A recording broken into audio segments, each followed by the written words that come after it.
Jaya plus செய்திகளுக்காக உமா சிவகுமார். நான் உள்ளரங்கில் தனியாக இருப்பதால் முகக்கவசம் அணியவில்லை. நீங்கள் வெளியே செல்லும் போது கட்டாய முகக்கவசம் அணிந்து செல்லவும். விரிவான செய்திகளை பார்ப்பதற்கு முன்பாக தலைப்புச் செய்திகளை பார்க்கலாம்.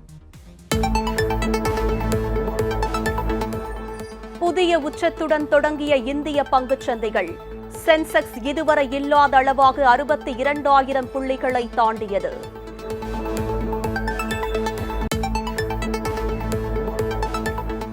தங்கம் விலை சவரனுக்கு 72 ரூபாய் அதிகரிப்பு.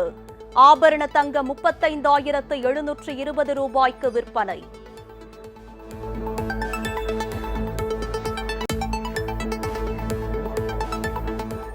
கேரளாவை புரட்டி போட்ட கனமழை மற்றும் நிலச்சரிவில் சிக்கி பலியானோர் எண்ணிக்கை 38 உயர்வு. நாளை முதல் மீண்டும் மிக கனமழை பெய்யும் என எச்சரிக்கை.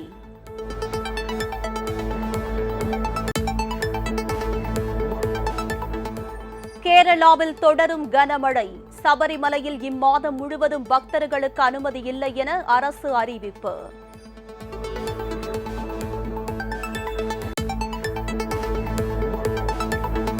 கேரளாவில் பெய்து வரும் கனமழை எதிரொலி. இடுக்கி அணைக்கு 2ஆம் கட்ட வெள்ள அபாய எச்சரிக்கை.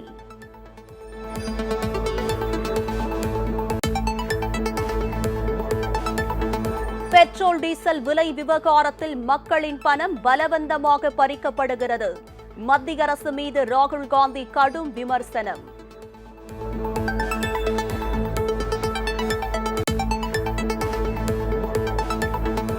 முன்னாள் அமைச்சர் சி. விஜயபாஸ்கருக்கு சொந்தமான இடங்களில் லஞ்ச ஒழிப்பு சோதனை நிறைவு.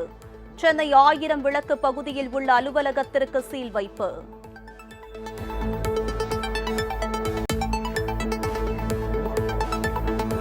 கும்பகோணம் அருகே கட்சிக் கொடி கம்பங்களை அகற்றுவது தொடர்பாக இரு தரப்பினரிடையே பயங்கர மோதல். தடுக்க சென்ற காவலர்கள் 2 உட்பட 12 பேர் காயம், 14 பேர் கைது.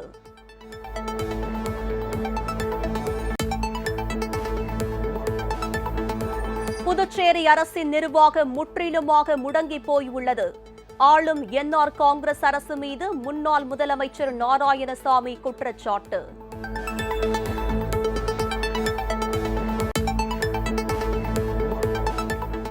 திண்டுக்கல் பகுதியில் பெய்யும் தொடர் மழையால் நெல் நடவு பணிகள் தீவிரம்.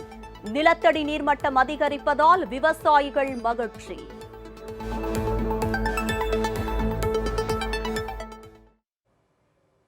விரிவான செய்திகள்.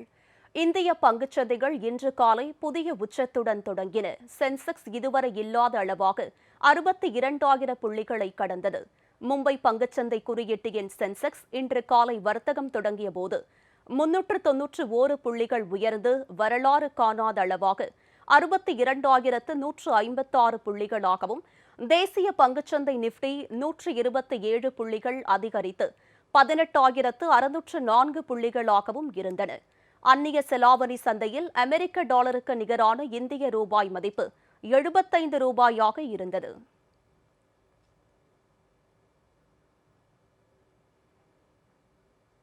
தங்கம் விலை இன்று சவரனுக்கு 72 ரூபாய் விலை அதிகரித்துள்ளது. ஒரு சவரன் 35,720 ரூபாய்க்கு விற்பனை செய்யப்படுகிறது.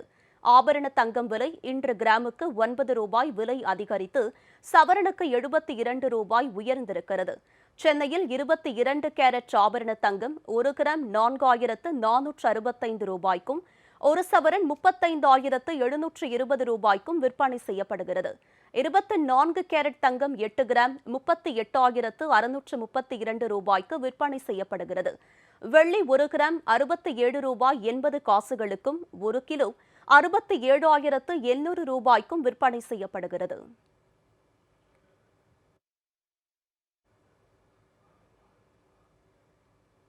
கேரளாவை புரட்டி போட்ட கனமழை மற்றும் நிலச்சரிவில் சிக்கி பலியானோரின் எண்ணிக்கை 38 உயர்ந்துள்ள நிலையில் நாளை முதல் மீண்டும் மிக கனமழை பெய்யும் என எச்சரிக்கை விடுக்கப்பட்டுள்ளது.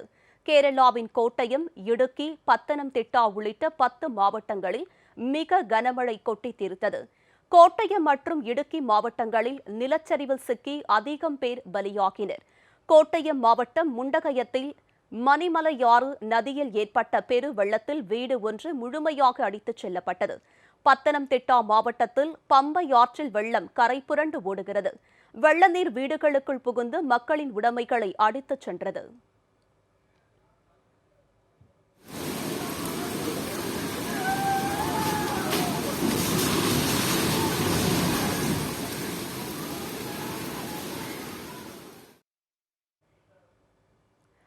இந்த நிலையில் கேரளாவில் கனமழை மற்றும் நிலச்சரிவில் சிக்கி பலியானோர் எண்ணிக்கை 38ஆக உயர்ந்துள்ளதாக அம்மாநில அரசு அறிவித்திருக்கிறது. வெள்ள நிவாரண மற்றும் மீட்பு பணிகளில் மாநில பேரிடர் மேலாண்மை ஆணையம் 24 மணி நேரமும் செயல்படும் என்று முதலமைச்சர் திரு பினராயி விஜயன் அறிவித்துள்ளார். நிலச்சரிவில் சிக்கி இறந்தவர்களின் குடும்பங்களுக்கு மாநில அரசு தலா 4 லட்சம் ரூபாய் உதவித்தொகை வழங்கும் என்றும் தெரிவித்துள்ளார். இதனிடையே கேரளாவில் நாளை முதல் மீண்டும் மிக கனமழை பெய்யும் என்று இந்திய வானிலை ஆய்வு மையம் எச்சரிக்கை விடுத்திருக்கிறது.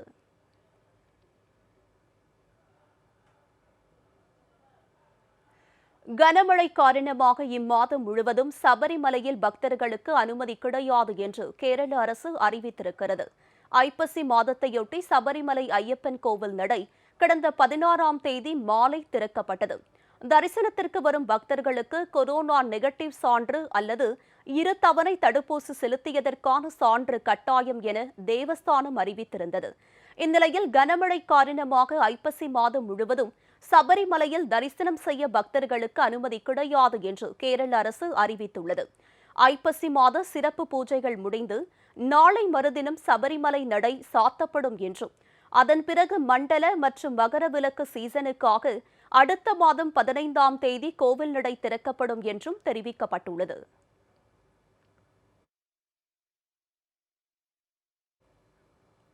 கேரளாவில் பெய்து வரும் கனமழையால் இந்தியாவின் மிகப்பெரிய அணைகளில் ஒன்றான இடுக்கி அணைக்கு 2ஆம் கட்ட வெள்ள அபாய எச்சரிக்கை விடுக்கப்பட்டுள்ளது. கேரள மாநிலம் இடுக்கி அணையின் நீர்பிடிப்பு பகுதிகளில் பெய்து வரும் கனமழையால் இடுக்கி அணை நிரம்பி வருகிறது. 3 தினங்களுக்கு முன்பு இடுக்கி அணையின் நீர்மட்டம் வேகமாக உயர்ந்தது. இதனால் அணைக்கு முதல் கட்ட வெள்ள அபாய எச்சரிக்கையான ப்ளூ அலர்ட் விடுக்கப்பட்டது. இந்நிலையில் இடுக்கி அணை நீர்பிடிப்பு பகுதியில் தொடரும் மழையால் அணைக்கான நீர்வரத்து வினாடிக்கு 5450 கனஅடியாக அதிகரித்தது. அணையின் நீர்மட்டமும் மேலும் உயர்ந்தது. இதனால் இடுக்கி அணைக்கு 2ஆம் கட்ட வெள்ள அபாய எச்சரிக்கையான ஆரஞ்ச் அலர்ட் விடுக்கப்பட்டுள்ளது.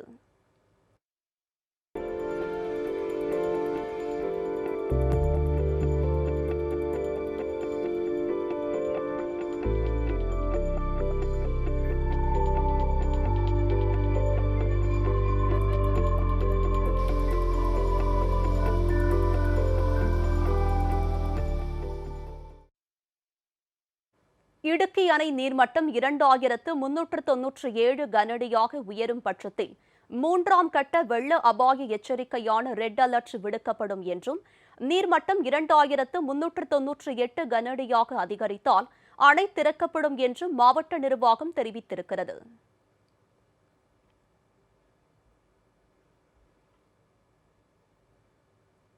கேரளாவில் கனமழையால் திருமண மண்டபத்திற்கு செல்ல முடியாமல் தவித்த மணமகனும் மணப்பெண்ணும் சமையலுக்கு பயன்படும் அண்டாவை படகாக பயன்படுத்தி திருமண மண்டபத்தை சென்றடைந்த வீடியோ காட்சிகள் சமூக வலைதளங்களில் வைரலாகி வருகின்றன. கடந்த சில வாரங்களாகவே கேரளாவை கனமழை புரட்டி போட்டு வருகிறது. நிலச்சரிவு, வெள்ளம் என மக்கள் கடும் சிரமத்திற்கு ஆளாகியுள்ளனர். ஆலப்புழாவில் திருமணத்திற்கு தயாரான மணமகனும் மணமகளும் மழை வெள்ளம் காரணமாக மண்டபத்திற்கு செல்ல முடியாமல் தவித்தனர்.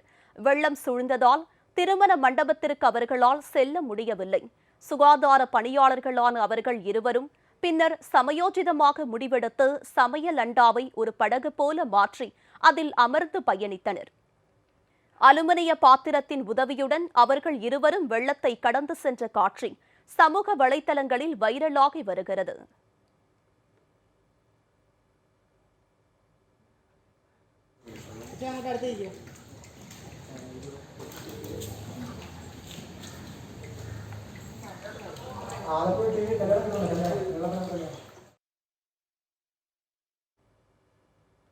மணமக்கள் திருமண மண்டபத்தை அடைந்ததும் திட்டமிட்டபடி அவர்களின் திருமணம் நடைபெற்றது. பெட்ரோல் டீசல் விலை விவகாரத்தில் பொதுமக்களின் பணம் பலவந்தமாக பறிக்கப்படுவதாக திரு ராகுல் காந்தி குற்றம் சாட்டியுள்ளார். பெட்ரோல் டீசல் விலை உயர்வு தீவிர பிரச்சினையாக மாறி வருவதாக திரு ராகுல் காந்தி தெரிவித்துள்ளார். அவர் வெளியிட்டுள்ள டுவிட்டர் பதிவில், விமானங்களுக்கான எரிபொருளை விட பெட்ரோல் அதிக விலைக்கு விற்கப்படுவது குறித்த ஊடக செய்தியை சுட்டிக்காட்டியுள்ளார். ஹவாய் செப்பல் அணிவோர் கூட விமானத்தில் பறக்கிறார்கள் என மத்திய பாஜக அரசு கூறி வந்த நிலையில் சாலையில் கூட செல்ல முடியாத நிலைக்கு மக்கள் தள்ளப்பட்டுள்ளதாக கூறியுள்ளார். பிரதமர் திரு நரேந்திர மோடி தனது நண்பர்களுக்கு மட்டுமே சாதகமாக நடந்து கொள்வதாகவும் பொதுமக்களை கண்டு கொள்வதில்லை என்றும் விமர்சித்துள்ளார். ஆனால் மக்களுக்காக தான் குரல் எழுப்பிக் கொண்டே இருப்பேன் என்றும் திரு ராகுல் காந்தி குறிப்பிட்டுள்ளார்.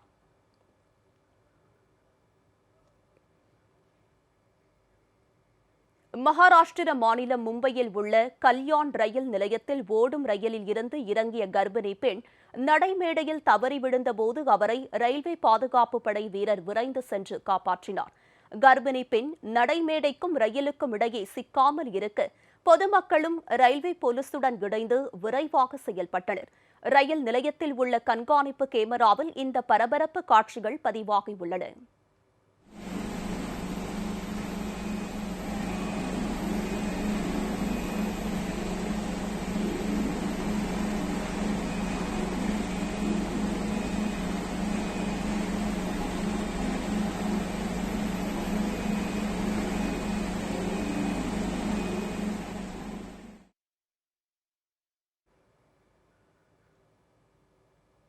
புதுச்சேரி அரசு நிர்வாகம் முற்றிலும் முடங்கிப் போயிருப்பதாக முன்னாள் முதலமைச்சர் திரு நாராயணசாமி குற்றம் சாட்டியுள்ளார்.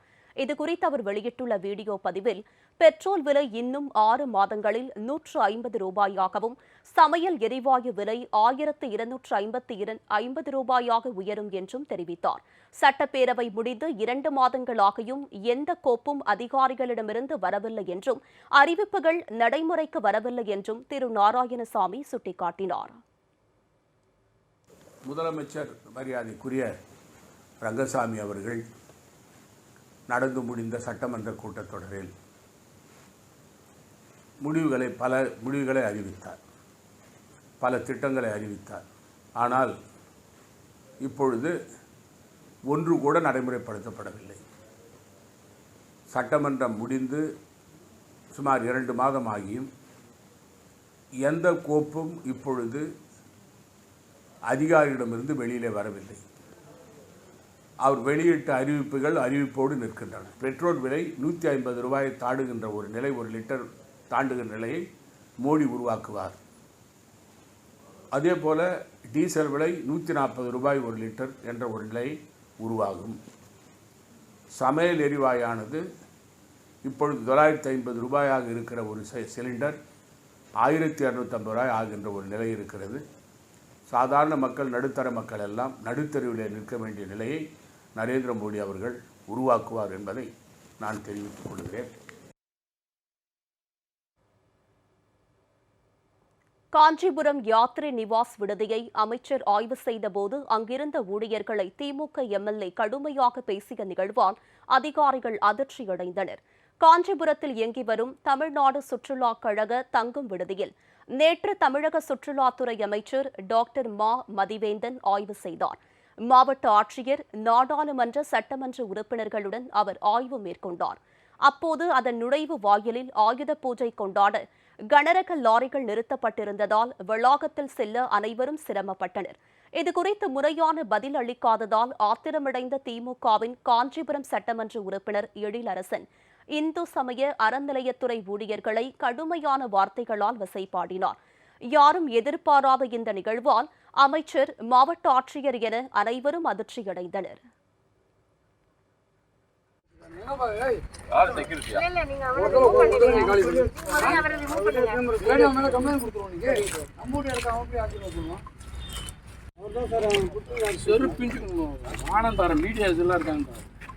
ஒரு இதுவா இருக்கிற பில்டிங்குள்ளார என்ன வேணா எப்படி சார் நீங்க விடுறீங்க? அதெல்லாம் வருஷ கணக்காக கோயில் ஸ்டாஃப்ஸ் மேல நான் கம்ப்ளைண்ட் கொடுக்குறேன். நீங்க முதல்ல அதுக்கு ஆக்ஷன் எடுங்க. முன்னாள் அமைச்சர் விஜயபாஸ்கருக்கு சொந்தமான இடங்களில் நடத்தப்பட்ட சோதனையில் சுமார் 23 லட்சம் ரூபாய் ரொக்கம், சுமார் 5 கிலோ தங்கம் உள்ளிட்டவை பறிமுதல் செய்யப்பட்டதாக லஞ்ச ஒழிப்புத்துறை தகவல் தெரிவித்துள்ளனர். இதனைத் தொடர்ந்து சென்னையில் உள்ள விஜயபாஸ்கருக்கு தொடர்புடைய அலுவலகத்திற்கு சீல் வைக்கப்பட்டுள்ளதாகவும் தகவல் வெளியாகியுள்ளது. அதிமுகவை சேர்ந்த முன்னாள் அமைச்சர் சி. விஜயபாஸ்கருக்கு சொந்தமான இடங்கள், அலுவலகங்கள், அவரது நண்பர்கள், உறவினர்கள் என்று சுமார் 50 இடங்களில் லஞ்ச ஒழிப்புத்துறையினர் நேற்று அதிரடி சோதனை மேற்கொண்டனர். இந்த சோதனையில் இதுவரை 23,85,700 ரூபாய் ரொக்கம், 4 கிலோ 87 கிராம் தங்கம், 136 கனரக வாகனங்களின் பதிவு சான்றிதழ்கள் மற்றும் சொத்து பரிவர்த்தனை ஆவணங்கள் கைப்பற்றப்பட்டுள்ளதாக லஞ்ச ஒழிப்புத்துறை தகவல் தெரிவித்திருக்கிறது. மேலும் பல்வேறு வழக்குகளுடன் தொடர்புடைய 19 ஹார்ட் டிஸ்குகள் உள்ளிட்ட முக்கிய ஆவணங்களும் கைப்பற்றப்பட்டுள்ளன. திமுக ஆட்சிக்கு வந்த பிறகு திரு எம்.ஆர். விஜயபாஸ்கர், திரு எஸ்.பி. வேலுமணி, திரு கே.சி. வீரமணி என முன்னாள் அமைச்சர்களுக்கு சொந்தமான இடங்களில் லஞ்ச ஒழிப்புத்துறை சோதனை நடத்தப்பட்டது. அந்த வரிசையில் திரு சி. விஜயபாஸ்கருக்கு தற்போதும் சேர்ந்துள்ளார் என்பது குறிப்பிடத்தக்கது. இதனிடையே தனது வீட்டில் இருந்து நகை, பணம் மற்றும் ஆவணங்கள் என்று எதுவும் சோதனையின் போது கைப்பற்றப்படவில்லை என திரு விஜயபாஸ்கர் மறுப்பு தெரிவித்துள்ளார். இதனிடையே சென்னை ஆயிரம் விளக்கு பகுதியில் உள்ள விஜயபாஸ்கருக்கு சொந்தமான அலுவலகத்திற்கு சீல் வைக்கப்பட்டுள்ளதாக தகவல் வெளியாகியுள்ளது.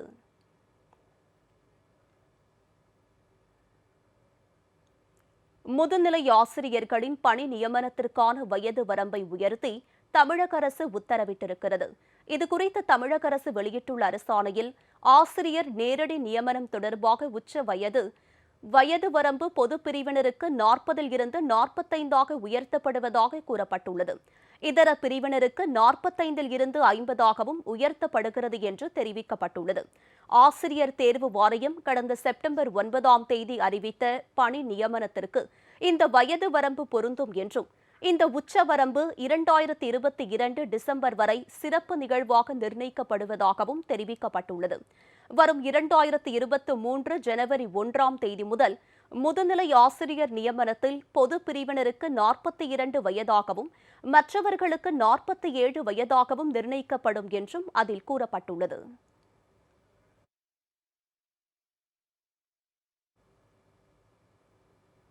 புதுக்கோட்டை மாவட்டம் கோட்டைப்பட்டினத்தை சேர்ந்த மீனவர்களின் படகுகள் மீது இலங்கை கடற்படையினர் ரோந்து படகு மோதியதில் 3 மீனவர்கள் நடுக்கடலில் விழுந்து தத்தளித்தனர். அவர்களில் 2 பேரை சிறைப்பிடித்து சென்றனர். புதுக்கோட்டை மாவட்டம் ஜெகதாப்பட்டினம், கோட்டைப்பட்டினம் பகுதிகளைச் சேர்ந்த மீனவர்கள் 100க்கும் மேற்பட்ட விசைப்படகுகள் மூலம் மீன்பிடிக்க சென்று 19 நாட்டிக்கல் மைல் தூரத்தில் மீன்பிடித்துக் கொண்டிருந்தனர். அப்போது அங்கு வந்த இலங்கை கடற்படையினர் மீனவர்களின் படகின் மீது தங்களது கப்பலை விட்டு மோதினர். இதில் சேவையர், ராஜகிரி, சுகந்தன் ஆகியோர் சென்ற படகு கப்பலில் முழுகியது. மேலும் சுகந்தன், சேவியன் ஆகிய இருவரையும் இலங்கை கடற்படையினர் சிறைப்பிடித்து காங்கேசன் துறைமுகத்திற்கு கொண்டு சென்றனர். கடலில் விழுந்த ராஜகிரியை கோட்டைப்பட்டினம், ஜெகதாப்பட்டினம் மீனவர்கள் தேடி வருகின்றனர். இலங்கை கடற்படையினரின் தொடரும் அராஜக செயல் தமிழக மீனவ மக்களிடையே பெரும் கொந்தளிப்பை ஏற்படுத்தியிருக்கிறது. இனிவரும் செய்திகளை வேகச் செய்திகளாக பார்க்கலாம். பொங்கல் திருநாளை முன்னிட்டு திண்டுக்கல் அருகே மஞ்சள் நடவு பணியில் விவசாயிகள் தீவிரமாக ஈடுபட்டுள்ளனர். தை மாதம் கொண்டாடப்படும் தமிழர்களின் பாரம்பரிய பண்டிகையான பொங்கல் திருநாளில் பொங்கல் பானையில் மஞ்சள் கிழங்கு செடியை கட்டுவது வழக்கம். மஞ்சளுக்கு மருத்துவ குணம் அதிகம் என்பதால் சமையலிலும் அதிக அளவு பயன்படுத்துகின்றனர். இந்த வகையில் திண்டுக்கல் அருகே உள்ள புசாரைப்பட்டி பகுதியில் விவசாயிகள் தங்கள் நிலத்தில் மஞ்சள் கிழங்கு நடவு செய்யும் பணியில் தீவிரமாக ஈடுபட்டுள்ளனர்.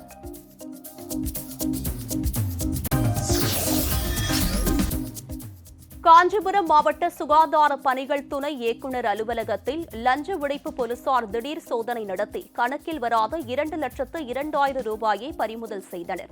துணை இயக்குநர் மருத்துவர் பழனியிடமிருந்து 1,66,900 ரூபாயும், ஆரம்ப சுகாதார நிலைய ஊழியர்கள் சீனிவாசன் மற்றும் இளங்கோவன் ஆகியோரிடமிருந்து 35,390 ரூபாய் என மொத்தம் 2,02,000 ரூபாய் ரொக்க பணத்தை லஞ்ச ஒழிப்புத்துறை போலீசார் பறிமுதல் செய்தனர். மேலும் இதுகுறித்து வழக்கு பதிவு செய்து மூவரிடமிருந்து லஞ்ச ஒழிப்பு போலீசார் விசாரணை மேற்கொண்டு வருகின்றனர்.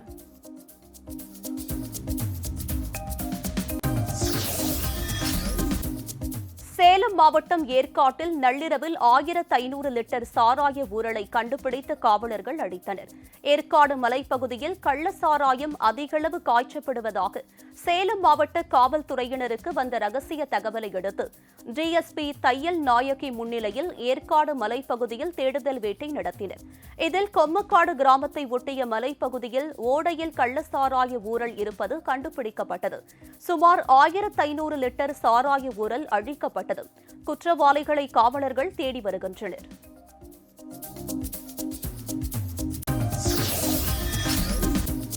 புதுக்கோட்டை ஆயுதப்படை சமுதாய கூடத்தில் மாபெரும் வங்கி வாடிக்கையாளர் தொடர்பு திட்ட முகாம் நடைபெற்றது. இந்த முகாமை மாவட்ட ஆட்சித்தலைவர் கவிதா ராமு துவக்கி வைத்தார். இந்த முகாமில் திட்ட இயக்குநர் ரேவதி, ஐஓபி வங்கி காரைக்குடி மண்டல முதன்மை மேலாளர் மலர்விழி, மாவட்ட முன்னோடி வங்கி மேலாளர் ரமேஷ், பொதுச் செயலாளர், பொது மேலாளர், மாவட்ட தொழில் மையம் திரிபுர சுந்தரி மற்றும் பல்வேறு துறையைச் சேர்ந்த அரசு அதிகாரிகள், பொதுமக்கள் என்று ஏராளமானோர் கலந்து கொண்டனர்.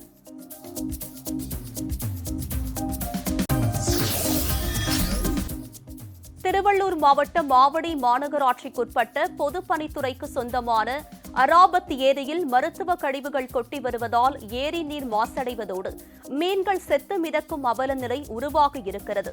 சுமார் 425 ஏக்கர் பரப்பளவு கொண்ட பொதுப்பணித்துறைக்கு சொந்தமான அராபத் ஏரி ஆக்கிரமிப்பு பிடியில் சிக்கி தற்போது சுமார் 300 ஏக்கராக சுருங்கி உள்ளது. சென்னை திருப்பதி தேசிய நெடுஞ்சாலை அருகே உள்ள இந்த ஏரியில் இருந்து துர்நாற்றம் வீசுவதாக பொதுமக்கள் தெரிவிக்கின்றனர்.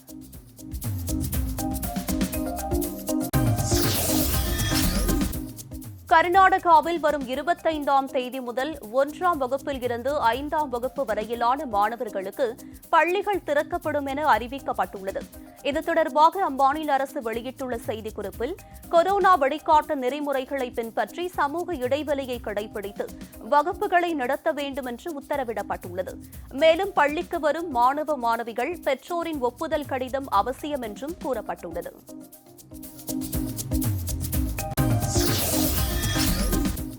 மகாராஷ்டிராவில் 22ஆம் தேதி முதல் கேளிக்கை பூங்காக்களை திறக்க அனுமதி வழங்கப்பட்டுள்ளது.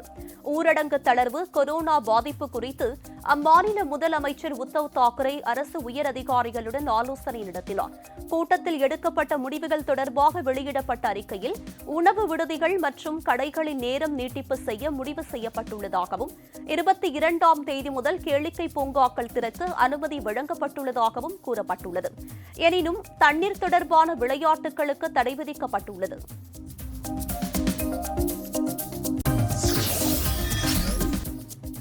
எல்லை பாதுகாப்பு படையின் அதிகார வரம்பை 50 கிலோமீட்டர் வரை நீட்டித்ததற்கு பஞ்சாப் முதலமைச்சர் திரு சரண்ஜீத் சிங் சன்னி கண்டனம் தெரிவித்துள்ளார். பஞ்சாப், மேற்கு வங்கம், அசாம் மாநிலங்களில் 50 கிலோமீட்டர் தொலைவு வரை சோதனை நடத்தவும், சந்தேகத்திற்கு உள்ளானவர்களை கைது செய்யவும் எல்லை பாதுகாப்பு படைக்கு அனுமதி வழங்கி உள்துறை அமைச்சகம் உத்தரவிட்டது. இந்த நடவடிக்கை ஜனநாயகத்திற்கும் கூட்டாட்சி தத்துவத்திற்கும் எதிரானது என்றும், இந்த நடவடிக்கையால் பஞ்சாப் மக்கள் பாதிக்கப்படுவர் என்றும் திரு சரண்ஜீத் சிங் தெரிவித்துள்ளார்.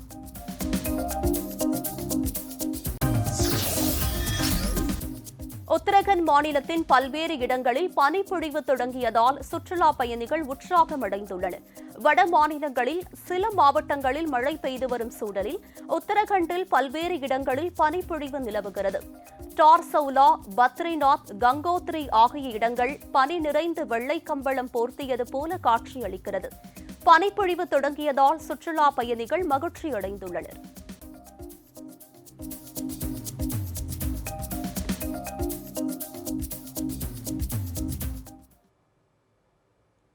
தொடர்ந்து மற்ற செய்திகளை வழங்குவதற்காக காத்திருக்கிறார் கார்த்திகா. இணைந்திருங்கள் ஜெயா பிளஸ் தொலைக்காட்சியுடன்.